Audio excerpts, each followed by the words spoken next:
We are a channel that appreciates its viewers. We give our utmost effort for the best quality content, and we even push for the highest quality effort when it comes to how we look for you on screen. Hi. When I need my skin to look its absolute best when I'm blowing the heads off zombies, I set my ring light to 4700K. Because I care. Maybe he's born with it. Join our community. Join a channel that loves its viewers. Join this channel because we care.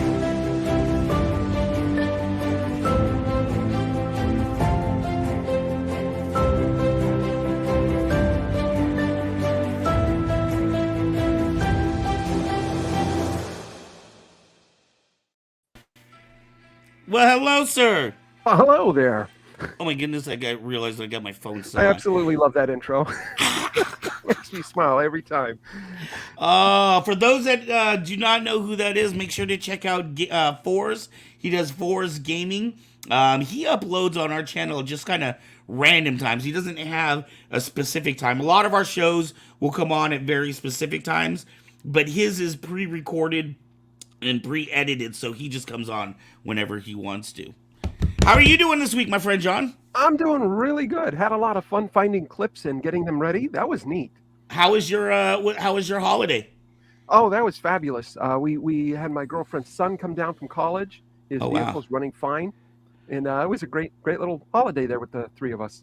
Wonderful, wonderful. It's always good to be around family and friends. Alex, our producer extraordinaire, is online. Yes.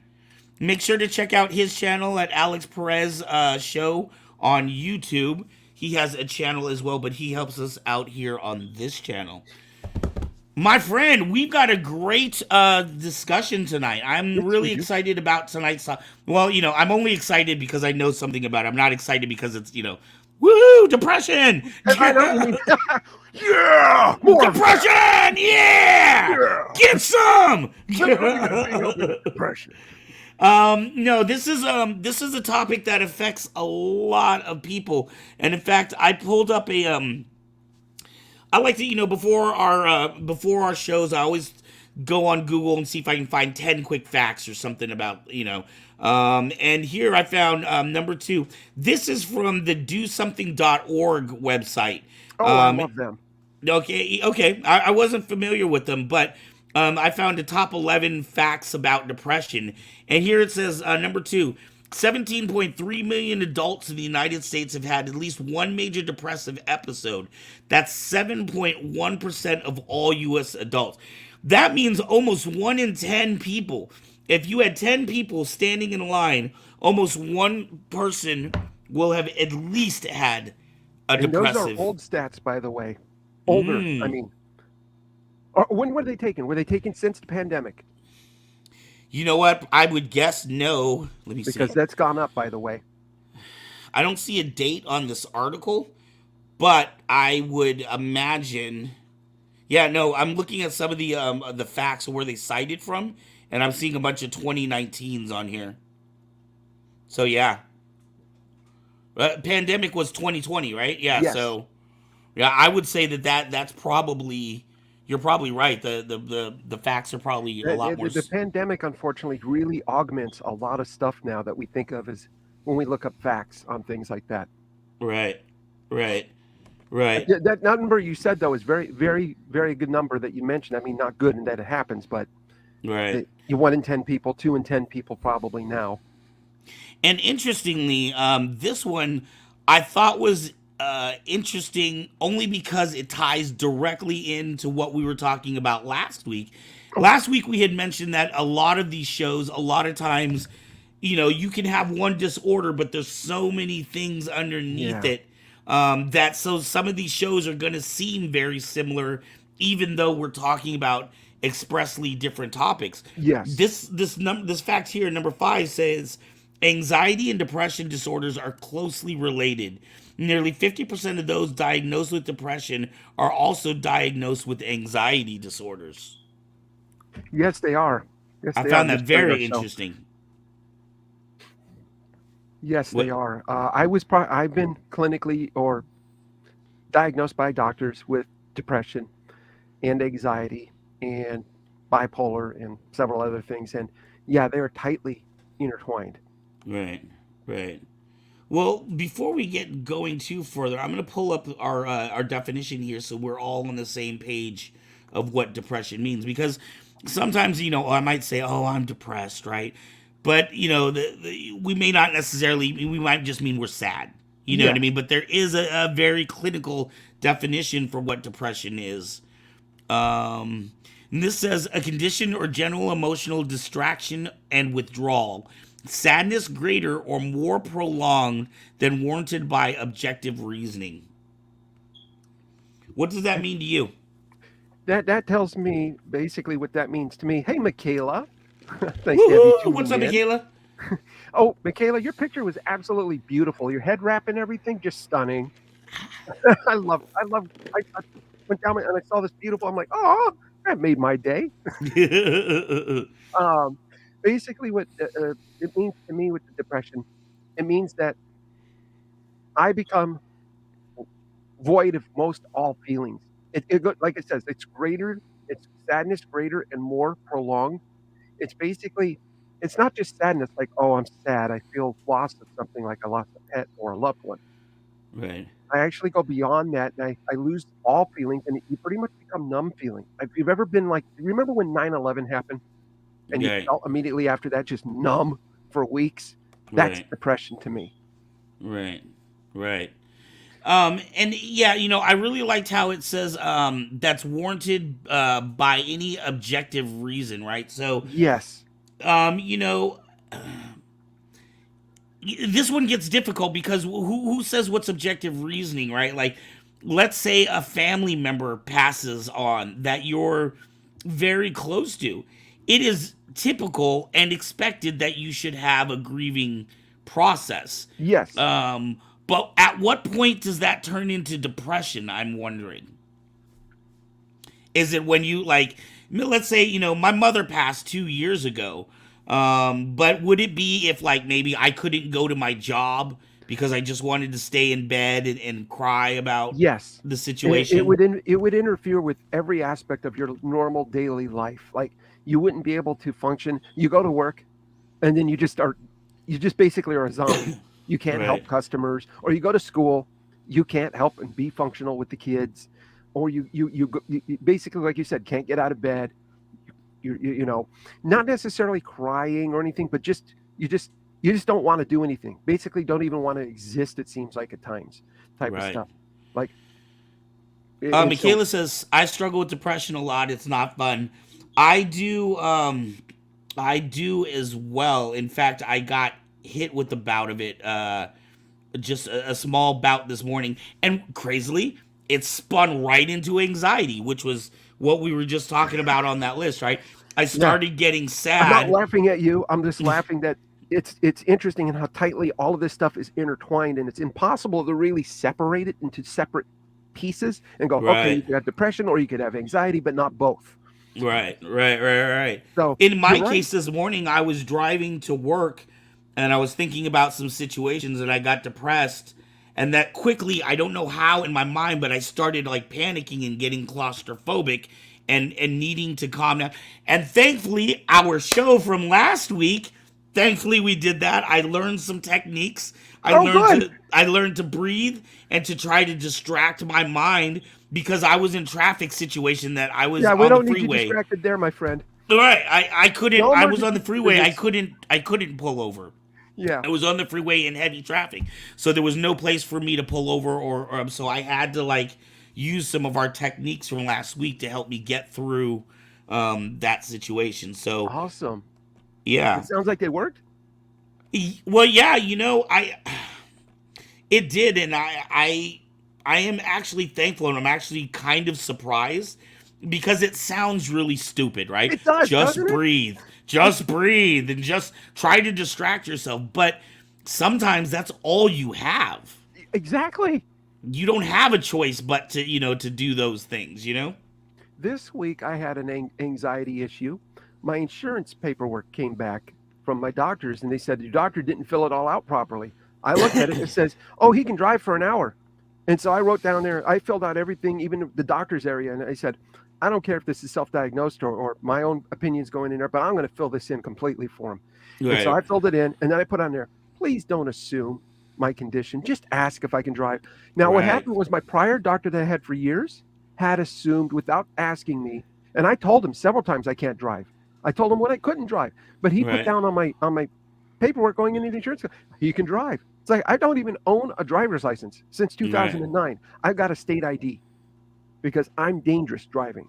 Right. And I apologized to him, and I said, I wrote back to him in an email saying, I'm sorry, my anxiety is going all over the place, and it's making this, it's just, I'm depressed, and it's really getting me anxious. Right. And I said, I'm sorry about coming across as an a-hole, but I just want this to be accurate. He's like, well, these are self-diagnosis things you're putting in here. I'll have to put my notes that this is patient entered. I said, that's fine. You do that. I want my insurance company to know where I'm at, because I'm not playing here. I do not want that bit of money be taken away from me. Right. Alex says his grandfather passed, and it was an important family member that he was close to. Depression, and it doesn't, here's the other thing about depression. There doesn't have to be a logical reason for it. That's what it says. Exactly. A condition, sadness greater and more prolonged. It doesn't have to be a great thing like a family member passing. No. You can just get depressed just by waking up. For no apparent reason whatsoever, it can strike you. Michaela says, it was really bad for me yesterday. I found out possibly serious problems with my port, which led to my PTSD, then anxiety, and then depression. I'm sorry to hear that, sweetie. Michaela, guess what our topic is next week? You nailed our topic next week. Right. We did anxiety last week. We're doing depression this week, and next week we're doing PTSD. So looks like we got Michaela covered here. I mean, it ties in. They're all directly related, and sometimes it's very difficult to know where one ends and the other one begins. Hey, John, before we get to go in too much further, I say we watch a clip and let the audience see what depression can look like. Okay. Don't forget to pop down the little bar that's up here with the depression. The definition. Oh, yeah, thank you. Yeah, because it'll block some of the video. You're right. You're so smart. All right. So we're going to throw out a clip here. We will see you on the other side, guys.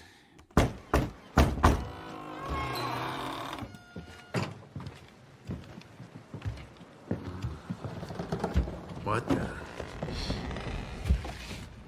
Woo! Something died in here. Hello? Door? Boys! Oh my god! Oh my god, it's so good to see you. So you guys want a drink? What are we drinking? Well, got beer, tequila, all sorts of things. Buddy, you all right? Yes, I'm fine. Why? Don't it look all right? You look like melted ice cream. So what's up? Just here for a hangover. We need your help. There might be a chance we could fix everything. Well, like the cable? Because that's been driving me bananas for weeks. Like Thanos.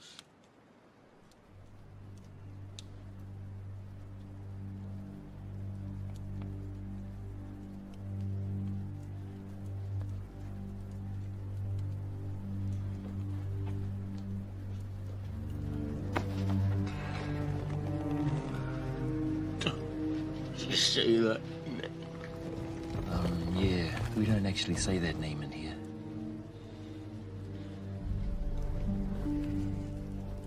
Please take your hand off me. Now, I know that guy might scare you. Why would I be? Why would I be scared of that guy? I'm the one who killed that guy, remember? Anyone else here killed that guy?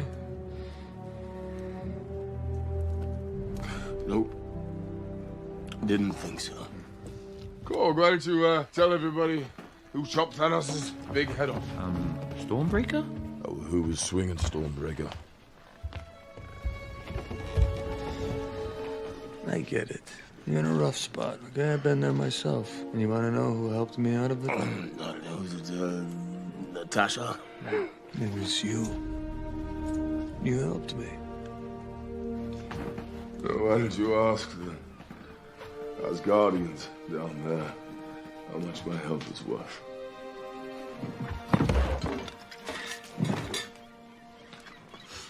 The ones that are left, anyway. I think we could bring them back. Stop. Stop, okay?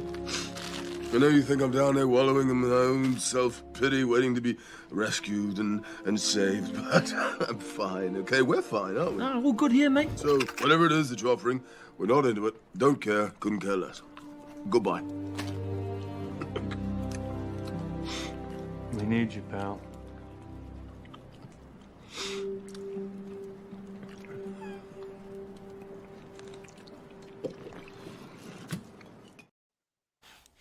Woo!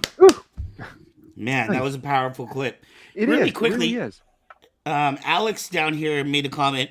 I'm still sad about that, which is in reference to his grandfather passing at the top. And that's something, there's an important word that I want to differentiate in there. He says, I'm still sad about that, right? Yes. So keeping in mind that depression can happen in many forms, but there is a difference between being sad about something and being depressed about something. Yes. With Alex being sad about his grandfather passing, Alex can still go about his life. He can still go to appointments when he needs to go to appointments and do his show, right? If he was highly depressed, maybe he wouldn't even be able to get out of bed in the morning, and he just wouldn't care about his show or, medical appointments or things like that. Yes, there would be lack of interest in things he typically loves. Right. And we could see that in Thor. I felt like, how did you feel about that clip, John? I felt that really highlighted the fact that Thor used to find love and helping people and protecting, everything and being active. Right. And the reason I left the part of the smell as they walked in there, I almost edited that out, but that's also something that you walk into your friend's house and what the heck? Something died? Right. There's a lot of things that go along with depression that may not happen with typical sadness or sadness for loss of somebody. Sadness, yes, like you said, you feel down. It's a bummer, but you could still carry on with your day and stuff. And but with this, Thor was stopped. That was like he hit a brick wall. Boom. Exactly. And, for a little more context with this too, and it's funny, man, I just thought of another clip from another movie that we could have included. There was a great movie, in fact, Jon Favreau, who directed Iron Man, I believe this was his very first movie, was a movie called Swingers. In Swingers, he was in love with this girlfriend that he had been together with for years.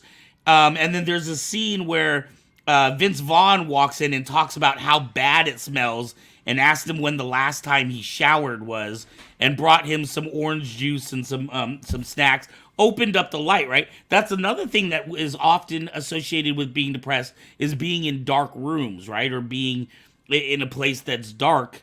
You could see in Thor's little house there, he didn't have a lot of lighting going on. It was very dark in there as well. Another person that comes to mind, the guy that built the big wooden spruce goose? I'm trying to think of his name. I can't think of it right now, but he locked himself away for several years to where he basically peed in bottles and yeah. Howard Hughes? Howard Hughes, yes. Yeah. That was that might be interesting. It might be interesting to do a show specifically about Howard Hughes, because that cat was like, oh yeah, he had a lot going on. He did. Right. Hey, Graveyard, welcome. Graveyard is in the house. Anxiety that leads into depression is no bueno. And hey, no bueno, that's right. Right. So we were talking about how they can often lead into each other, or depression can turn into anxiety. Anxiety can turn into depression. All of these things can happen. With that clip, there was so much that I really liked about it. I liked how, did you notice how Thor almost seemed jovial, right? He definitely wasn't his normal Thor, but he almost seemed jovial until Hulk brought up the name Thanos. Pick that out. I was hoping you noticed that. When somebody is trying to hide that they're depressed, they're going to pretend for, the best they can. Oh, nothing's wrong. Everything's good here. But you walk in, this place smells like something died. You look around, it looks like, oh my God, somebody threw up. And then you look at the person and they're disheveled and they're not usually disheveled. And it's like, really? Nothing's wrong? Okay, if you say so. Right. But And yeah, I'm glad you picked that out too. In his case, he had gained a lot of weight. Yes, he did. For context of what was going on there, if you haven't seen Thor Ragnarok, and then Endgame and Infinity Wars, by this point in his personal story, he's lost both of his parents. He just watched his brother get his neck snapped in front of him. He lost his entire village or planet, or Asgard. Yeah, basically. Right. Yeah. They had to like relocate the survivors of Asgard. In fact, this entire, I don't know what Asgard was. I don't know if it was a town or a planet or a city. But this entire race of people had been reduced to being able to fit inside one spaceship. Yeah, down to about the size of a small town. Right, exactly. So he had continued to lose everything, and he was the one, technically, if you haven't, spoiler alert, he was the one that killed Thanos, but Thanos was able to use the Time Stone and go backwards and kind of like redo everything. And so Thor is just feeling like, man, I do the best I can and nothing works. He even had that line about, ask the Asgardians down there how much my help is worth. Exactly. So Michaela here, she's saying, my depression can even get so bad that it turns into extremely rare and severe form of delusions. Yes, in psychosis. I don't talk about the actual diagnosis publicly, though, because it freaks. Yes. What exactly? Can you explain to me, John? What does psychosis mean? Psychosis means that you can possibly hear and see hallucinations, and they look just as real as you and me. Oh my goodness! And you are interacting with them, and in your mind, there is real as your microphone is, or your headphones on your head, and things like that. They're that real. And a psychosis is basically, I think that's because I was described as having psychosis when I was going through my last bipolar break back in 2003, where I was imagining I was handing out cheesecakes that I made. I thought I was actually in a kitchen making cheesecakes and going up to the front, handing customers cheesecakes. And then it switched from that to me talking to God in my mind. And it felt all real in the moment that I was in this. It was the weirdest. And the only reason I know this is because I can remember that whole episode where it started and everything just went downhill, and then I broke, and then coming out of it. And most people don't remember this stuff, but I was able to remember everything about my last break. And I've only had 2 main breaks in my life and 3 little bubble ups throughout my life. I'm very fortunate that my bipolar isn't constantly in my life, and that I've decided to manage it. Wow. So and that's another topic we'll bring up another night, is bipolar. So I don't want to get too much into that. That's no. You're doing great, because I was about to ask questions about bipolar, and then my mind was like, wait, focus. We're on depression. Let's stay on depression and talk about depression. We would love to hear your experiences. Of course, Michaela is letting us know about some of the things that she goes through, and I appreciate that, Michaela. Especially with some of the stuff, it's very difficult to talk about. I'll let you know, John, when I used to do spoken word poetry for like 10 years before my son was born. I love that stuff. Well, thank you. I had a mentor, in fact, one of the top poets in the country. I was very lucky. She made an observation that when she would listen to my poetry, I would never write about myself. I didn't put my personal self out on a stage. All my writing was observational. Like, I would see a woman with her kids and write a poem about that. Or I would see this guy over here and write a poem about what I imagine his life to be. But I was never good about writing about personal things. And for me, I think there's almost this fear of, if people knew who I really was, or if they knew some of the things that I go through or deal with, or some of the way that my mind worked, maybe they wouldn't want to associate with me. Maybe they wouldn't want to be friends with me. And that's why this show was so important for me. I decided when we did this show that I was going to kind of let out all my demons. This was going to be my therapy session. Man, that's respect right there. Respect. I mean, I can tell this is somewhat newer of an experience to you. And I got to say, man, respect. Because I've been doing this my whole life in certain ways. And then for 14 years online, just an open book to people on how all of this stuff works with me. Right. And respect. Well, I don't want to. I think our audience is going to get to learn about you and learn about me as the show goes on, and kind of learn about our histories and where some of these things have come from. But I grew up in a household where my father died when I was 3. Okay. And I received a lot of physical, emotional, and mental abuse from my mom. And I was, growing up, I was told I would never accomplish anything, how she wished I was never born. And so a lot of these things weigh on you. And I have this weird thing now where I do what I call cocooning, right? So if I start getting depressed about something, right? If I start getting depressed about something, I'll go hide myself in my room. I don't answer the phone. I don't check people away. Yep. Right. Until I feel like I can clear myself, because I have this weird thing where my friends' families, parents deal with it. This is so hard to talk about. I apologize. Take your time. Unless I'm doing something good, positive, and creative in the world, I don't want to be seen and I don't want to be talked to. So I have this weird thing where maybe it's your birthday, right? It's your day to celebrate, and I'm your friend, and really I should be there celebrating with you. But because I have nothing good going on in my life, I don't want to associate with people. I don't have anything positive to tell you, so I don't want to talk to you at all. I got the shirt and bumper sticker. So that's not a weird thing. I think the hat's around here somewhere. Hang on. That's not just a me thing. Nope. Oh, there it is. I got this prize. That was a nice prize there. I love that frog you got, man. Kermit the Frog. I love that little guy. He's so freaking cute. Oh yeah, I was one of my friends online sent me half the money for it, so I was like, okay, I guess I got to get it now. So cute. But yeah, I have a difficult time talking about a lot of these things. And so I deal with this depression where, I might want to go to that party and I might want to see you, but at the other time, I have nothing good to tell you. And I kind of have this thing too, where it's that old saying, if you don't have anything nice to say, don't say anything at all. Yes. Well, I just spend a lot of time just shutting the fuck up. Oops, sorry. Just being quiet. I got something to tell you though. This might help you. Here's a little thing that I found helps me. Sometimes just you being there, even if you say nothing, is all that's needed. Think about it. Having you present is enough. That's the present.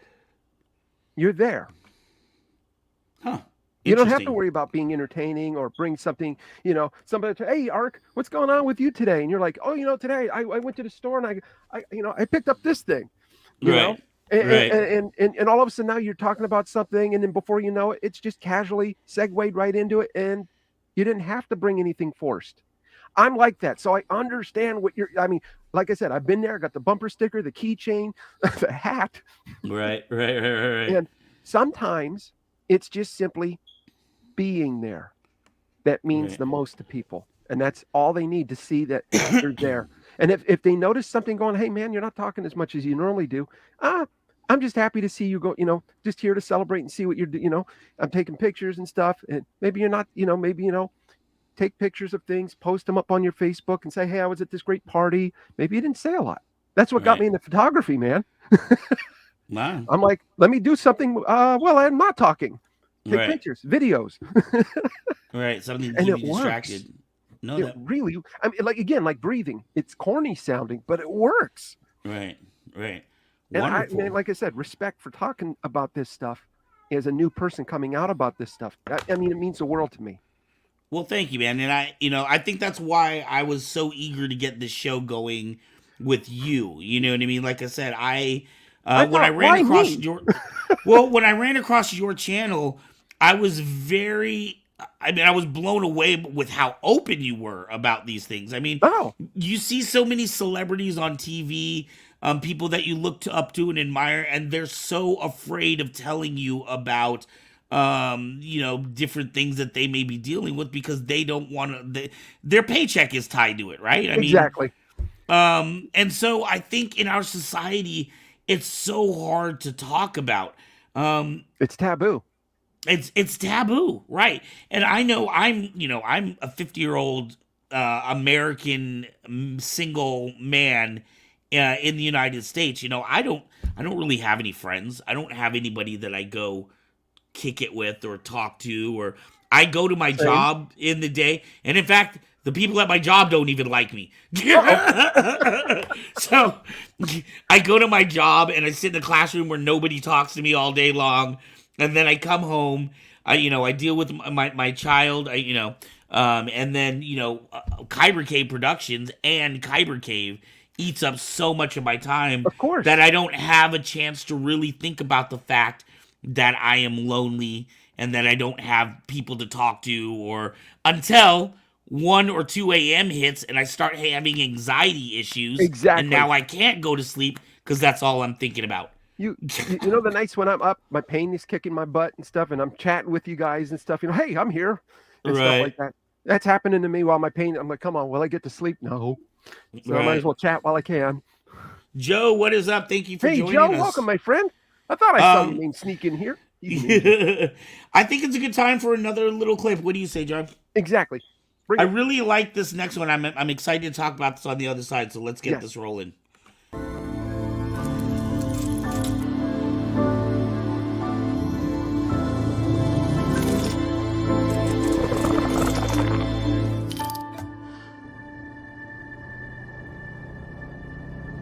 Wait! Stop! I want to get off!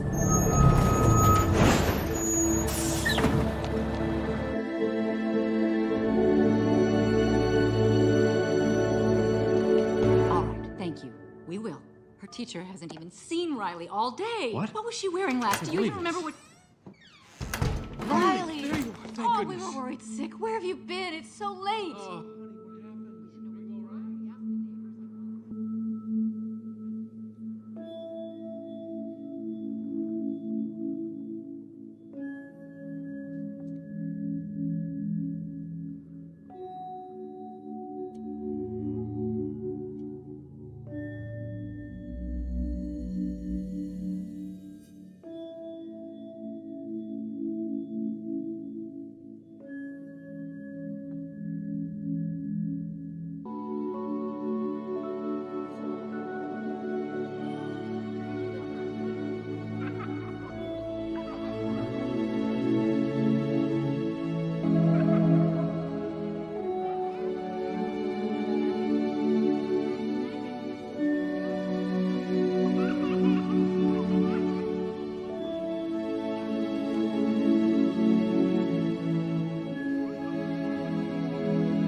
Want me to, but I miss home. I miss Minnesota. You need me to be happy, but I want my old friends and my hockey team. I want to go home. Please don't be mad. Oh, sweetie. We're not mad. You know what? I miss Minnesota too. I miss the woods where we took hikes. And the backyard where you used to play. Spring Lake where you learned to skate. Come here.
Nope. Sorry, I was Hey, just no typing in.